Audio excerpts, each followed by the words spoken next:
नमस्कार दोस्तों, कहानियों के चैनल एक समय की बात में आप सभी का स्वागत है। आज की कहानी में हम पितृपक्ष से संबंधित कहानी सुनेंगे।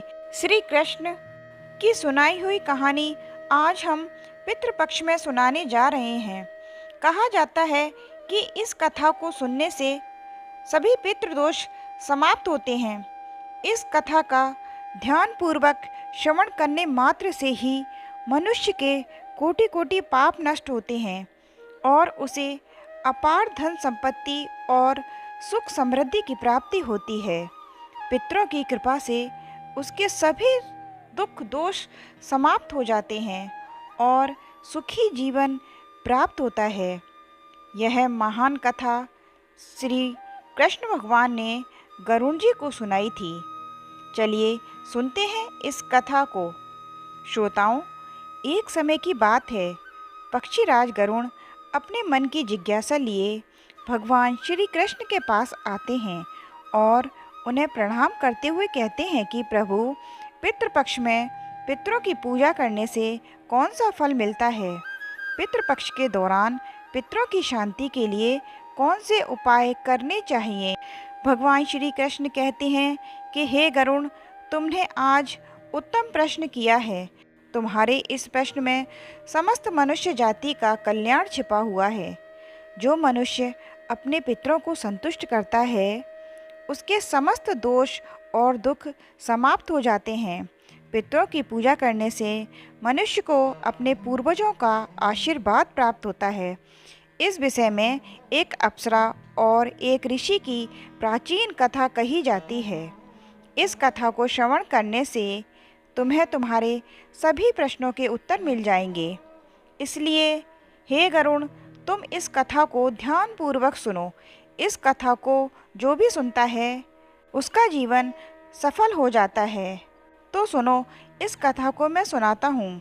गरुण जी इस कथा को उत्सुकता से सुनने लगे और कहने लगे कि मैं इस कथा का प्रचार अवश्य करूँगा। श्री कृष्ण कहते हैं, हे गरुण, प्राचीन काल की बात है। रुचि नामक एक राजा थे जो संसार के माया मोह को छोड़कर निर्भय होकर ब्रह्मचर्य का पालन करते हुए निरंकार भाव से पृथ्वी पर विचरण करने लगे थे। उन्होंने संसार की सभी खुशियाँ और भोगों को त्याग दिया था। वह दिन में एक बार ही भोजन करते थे और वन में भटकते रहते थे। उन्हें ऐसा वैराग्य धारण करता हुआ देखकर उनके समस्त पितृगण अत्यंत दुखी हो गए। अपने वंशज को इस प्रकार से वंश को नष्ट करता हुआ देखकर पितरों को भय लगने लगा। उन्होंने सोचा कि वह स्वयं चलकर अपने वंशज से मिलेंगे और उसे वैराग्य त्याग करने के लिए कहेंगे। फिर एक दिन जब ऋषि रुचि ध्यान मग्न होकर तपस्या कर रहे थे, उसी समय समस्त पितृगण उनके स्थान पर प्रकट हुए। जब ऋषि रुचि ने अपनी आंखें खोली तो उन्होंने 4 दिव्य आत्माओं को अपने सामने खड़ा देखा। उन्हें देखकर वे आश्चर्यचकित हो गए और उन्हें प्रणाम करते हुए बोले, हे महान आत्माओं, आप कौन हैं और किस कारण से आप मुझे दर्शन देने के लिए पधारे हैं?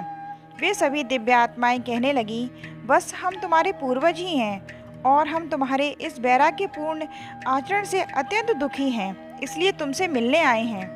ऋषि रुचि ने उन्हें नमस्कार करते हुए आदरपूर्वक कहा कि पितृगण, आप सभी के दर्शन करके मैं कृतार्थ हो गया, किंतु आप मेरे आचरण से दुखी क्यों हैं? कृपया मुझे विस्तार से बताएं। मुझसे ऐसी कौन सी भूल हो गई है जो मेरे पूर्वज मुझसे दुखी हैं? तब वे सभी पितृगण कहने लगे, हे वत्स, तुम किस कारण से विवाह नहीं कर रहे हो? विवाह स्वर्ग और मोक्ष की प्राप्ति का उत्तम मार्ग है। गृहस्थ आश्रम के बिना मनुष्य को शाश्वत बंधन होता है। गृहस्थ में रहकर मनुष्य देवताओं, पितरों, ऋषियों और याचकाओं की पूजा करके उत्तम लोकों को प्राप्त होता है। वह देवताओं को स्वाहा और पितरों को श्राद्ध का शब्द से उच्चारण से तथा द्वार पर आए अतिथियों और याचकों को दान देकर संतुष्ट करता है। विवाह न करके, संतान को उत्पन्न न करके तुम देवरान और पितृजनों के ऋण से मुक्ति नहीं पा सकते। संसार में रहने वाले मनुष्य, ऋषि तथा अन्य प्राणियों के लिए तुम प्रतिदिन ऋणी ही होते जा रहे हो। संतान की उत्पत्ति के बिना तुम स्वर्ग को कैसे प्राप्त करोगे? देव पूजा, पितृ तर्पण तथा संन्यास ग्रहण किए बगैर तुम्हें स्वर्ग की प्राप्ति नहीं होगी। सभी पितृ कहते हैं, हे पुत्र, तुमने विवाह नहीं किया तो यह अन्याय केवल तुम्हें कष्ट ही देगा। ऐसा करने के बाद तुम्हें नरक की प्राप्ति होगी और अगले जन्म में भी तुम कष्ट भोगोगे। फिर ऋषि रुचि ने अपने पितरों से कहा, हे पितरों, जीवन में विवाह करना अत्यंत दुखदायक है। इससे पाप का संग्रह होता है और अंतकाल में यह अधोगति प्रदान करता है। इसी विचार से मैंने स्त्री के साथ विवाह नहीं किया है। स्त्री संग परिग्रह करने से मुक्ति नहीं मिलती। जो व्यक्ति अविवाहित रहकर प्रतिदिन विद्या ग्रहण करता है और ज्ञान के अमृत से अपनी आत्मा को निर्मल करता है, वह मेरे लिए श्रेष्ठ है। विद्वानों ने अनेक प्रकार के सांसारिक कर्मों का वर्णन किया है, इसलिए मनुष्य को अपने इंद्रियों पर संयम रखकर तत्व ज्ञान के जल से आत्मा को शुद्ध करना चाहिए। फिर पितरों ने कहा, तुम्हारा यह कथन उचित है, किंतु यह कल्याण का मार्ग नहीं है। जिस मार्ग पर तुम चल रहे हो, यज्ञ, तप और दान के द्वारा अपने अमल को दूर करते हुए फल प्राप्ति की कामना से रहित जो शुभ अशुभ कर्म हैं, वह बंधन के कारण नहीं होते हैं। पूर्व जन्म का जो पुण्य कर्म है, वह सुख दुख को भोगने से निरंतर नष्ट होता रहता है। फिर ऋषि रुचि ने कहा, पितामह, वेदों के कर्म में मार्ग के प्रतिपादक द्वारा विद्या और माया की पुष्टि की गई है, इसलिए आप मुझे विवाह करने के लिए क्यों प्रेरित कर रहे हैं? विवाह करके मेरा अनिष्ट हो ही जाएगा। पितरों ने कहा, बस कर्म द्वारा जो कुछ भी किया जाता है वह विद्या है, यह सत्य है, किंतु विद्या प्राप्त करना भी एक प्रकार का कर्म है। शास्त्रों में जो बेहद कम है, सज्जन पुरुष उसका उल्लंघन नहीं करते, उन्हें उसी से मोक्ष की प्राप्ति होती है। और शास्त्रों में पुरुष को विवाह करने की आज्ञा दी गई है। विवाह न करने पर पुरुष को मुक्ति नहीं मिलती। संतान के बिना उसे मोक्ष नहीं मिलता। संतान के द्वारा किए गए श्राद्ध कर्म से ही उसे मोक्ष मिलता है। इसलिए हे पुत्र, तुम विधि पूर्वक विवाह करो। विवाह न करने से तुम्हारे सभी कर्म नष्ट हो जाएंगे और तुम विफलताओं को ही प्राप्त करोगे। यदि हमारा वंश नष्ट हो जाएगा तो हमारी आत्माएं भी अतृप्त ही रहेंगी। विवाह करके संतान उत्पन्न करके ही तुम अपने पितरों को संतुष्ट कर सकते हो। श्री कृष्ण कहते हैं कि हे गरुण, इस प्रकार से अपने पितरों के वचन सुनकर ऋषि रुचि को बड़ी ग्लानि हुई। उन्होंने विवाह करने का निश्चय किया। फिर ऋषि ने अपने पितरों से कहा, हे पितृगण, अब तो मैं बूढ़ा हो गया हूँ, कौन मुझे अपनी कन्या देगा? वैसे भी मुझ जैसे वृद्ध व्यक्ति के लिए विवाह करना अत्यंत कष्टदायक है। फिर पितरों ने कहा, बस यदि तुम हमारे वचनों का पालन नहीं करोगे तो निश्चित ही हम सभी पितरों का पतन हो जाएगा और तुम्हारी अधोगति हो जाएगी। इतना कहकर सभी पितृगण अदृश्य हो गए। श्री कृष्ण कहते हैं कि हे गरुण, पितरों के ऐसे वाक्य सुनकर ऋषि रुचि मन ही मन अत्यधिक व्याकुल हो उठे। अपने पितरों की मुक्ति के लिए विवाह करने का विचार करते हुए वे कन्या की खोज में पृथ्वी के लोक पर विचरण करने लगे, किंतु उन्हें कहीं भी कन्या की प्राप्ति नहीं हुई। अपने पितरों के वचनों को बार बार मन में सुनते हुए चिंताग्रस्त होकर वह सोचने लगे कि अब मैं क्या करूं, कहाँ जाऊं, मेरे पितृगणों को मुक्ति कैसे दिलाऊं, कौन स्त्री मुझसे विवाह करेगी। इस प्रकार देर तक विचार करने के बाद ऋषि रुचि ने ब्रह्मदेव की तपस्या करनी शुरू कर दी। ऋषि रुचि ने 100 वर्षों तक एक वन में घोर तपस्या की। तत्पश्चात जगत पिता ब्रह्मा ने उन्हें दर्शन दिए और कहा, रुचि, मैं तुम्हारी तपस्या से प्रसन्न हूँ। तुम्हारी जो भी अभिलाषा हो उसे प्रकट करो, मैं अवश्य पूर्ण करूँगा। तब ऋषि रुचि ने ब्रह्मदेव को प्रणाम किया और कहा, हे परमपिता, मेरे पितरों ने मुझे संतान उत्पन्न करने के लिए कहा है, किंतु इस समय मुझे विवाह के लिए कोई कन्या नहीं दिखाई दे रही, इसलिए कृपया आप मुझे कन्या प्रदान करें, जिससे विवाह करके मैं संतान प्राप्त कर सकूं। इस प्रकार ब्रह्मदेव ने कहा, विप्र, तुम संसार के प्रजापति हो जाओगे, तुम्हारे द्वारा प्रजा की सृष्टि होगी। तुम्हारे पितरों ने उचित ही कहा है कि तुम्हें स्त्री से विवाह करना चाहिए। इस अभिलाषा को मन में रखते हुए तुम्हें पितरों की पूजा करनी चाहिए। वह प्रसन्न होकर तुम्हारी इस कामना को पूर्ण करेंगे और तुम्हें उत्तम स्त्री की प्राप्ति होगी। इस प्रकार कहकर ब्रह्मदेव अंतर्ध्यान हो गए। ब्रह्मा जी के वचन सुनकर ऋषि रुचि ने अपने पितरों को प्रसन्न करने का निश्चय किया। फिर ऋषि रुचि नदी के तट पर पहुँचे और एकांत में उन्होंने अपने पितरों का तर्पण करके उन्हें संतृप्त किया। तत्पश्चात एकाग्रचित होकर वे भक्ति पूर्वक अपने पितरों की स्तुति करने लगे। श्री कृष्ण कहते हैं कि हे गरुड़, ऋषि रुचि ने जो स्तुति की उसे प्रत्येक मनुष्य को ध्यान से सुनना चाहिए। यह स्तुति सब दुख और दोषों को नष्ट करने वाली है। जो केवल एक बार इस स्तुति को सुनता है उनके अनेक पाप नष्ट होते हैं और उसे पितरों का आशीर्वाद प्राप्त होता है। इसलिए तुम इस स्तुति को ध्यान से सुनो, तभी यह कथा सुनने का फल तुम्हें प्राप्त होगा। महात्मा रुचि इस प्रकार स्तुति करने लगे। जो आदि देवता के रूप में विद्यमान रहते हैं और जो श्राद्ध के अवसर पर देवताओं से स्वदा द्वारा तृप्ति किए जाते हैं, उन सभी पितृगणों को मैं नमस्कार करता हूँ। स्वर्ग में अव्यवस्थित महर्षिगण भक्ति मुक्ति की कामना से मानसिक श्रद्धा द्वारा जिन्हें भक्ति पूर्वक तृप्ति करते हैं, उन सभी पितरों को मैं प्रणाम करता हूँ। अग्निशमन, बड़े सहित अजा और सोमक नामक पितृगण हैं। वे सभी इस श्राद्ध में मेरे द्वारा संतृप्त होकर तृप्ति को प्राप्त करें। अग्निशाक पितर मेरी पूर्व दिशा की रक्षा करें। बरिसद नामक पितृगण सर्वदा मेरी दक्षिण दिशा में रक्षा करें। आग पितृगण पश्चिम दिशा की तथा सोम पितृगण उत्तर दिशा की रक्षा करें। यह समस्त पितृजन राक्षस, भूत, पिशाच और असुर गणों के कारण उत्पन्न दोष से नित्य प्रकार से हमारी रक्षा करें। पितरों के 31 गण होते हैं जिनसे यह संपूर्ण जगत व्याप्त है। यह सभी पितृजन इस श्राद्ध में मेरे द्वारा संतुष्ट हों। इस प्रकार ऋषि रुचि द्वारा स्तुति करने पर पितृ अत्यंत प्रसन्न हो गए और इस समय एक तेज उत्पन्न हुआ जो आकाश मंडल के चारों ओर व्याप्त हो गया। संपूर्ण विश्व को अपने तेज से अच्छा अधिक करने वाली रोशनी को देखकर ऋषि रुचि अपने घुटनों पर बैठ गए। फिर से पितरों की स्तुति करने लगे।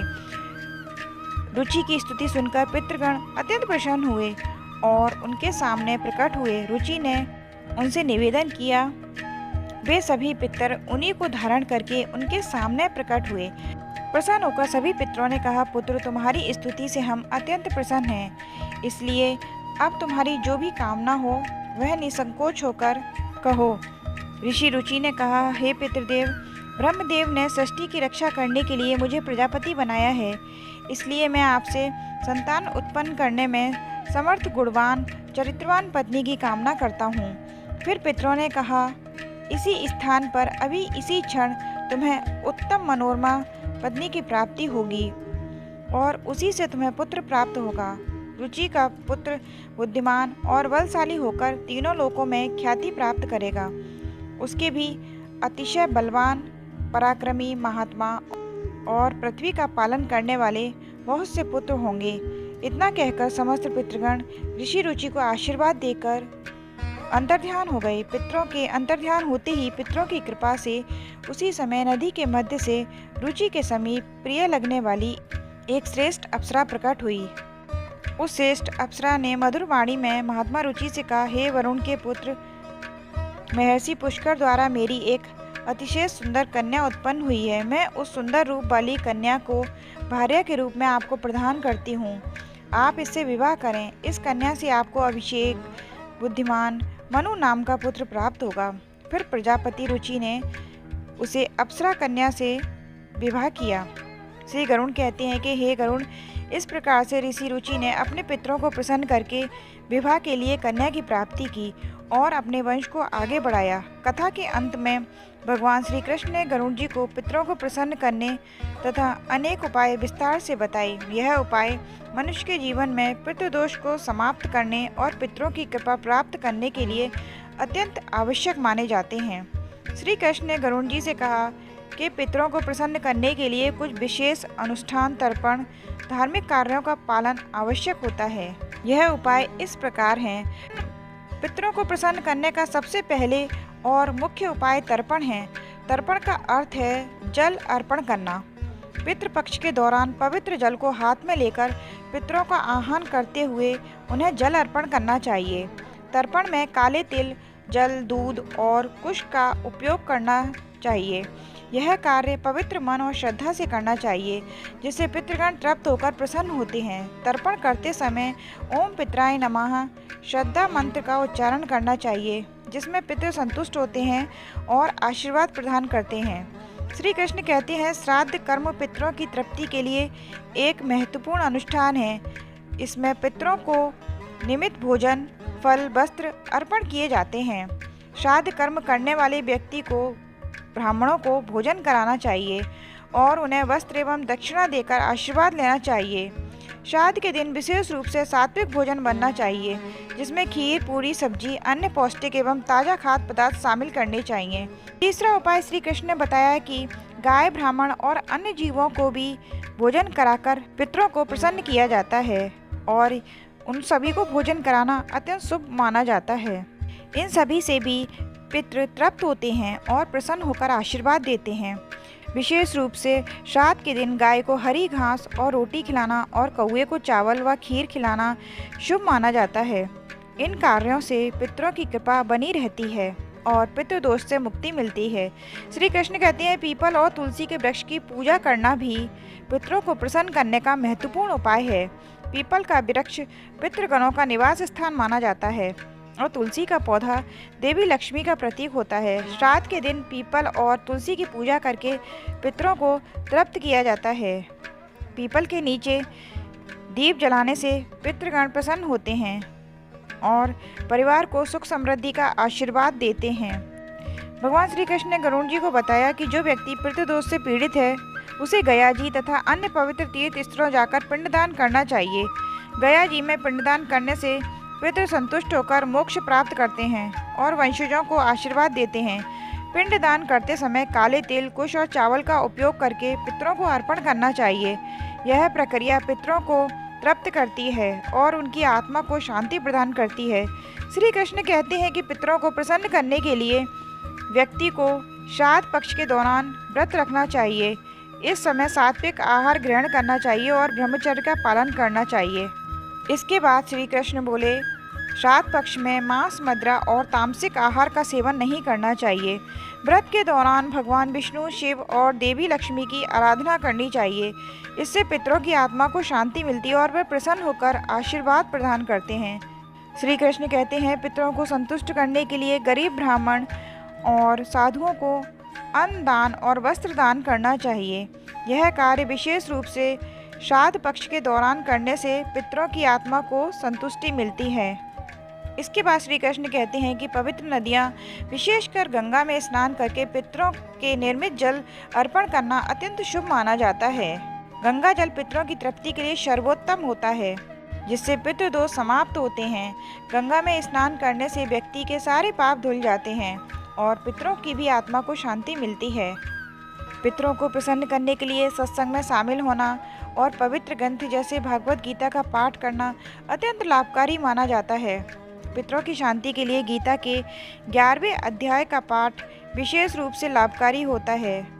गीता के पाठ से पितरों की आत्मा को शांति मिलती है और अपने वंशजों की कृपा अपन सभी पर बनी रहती है।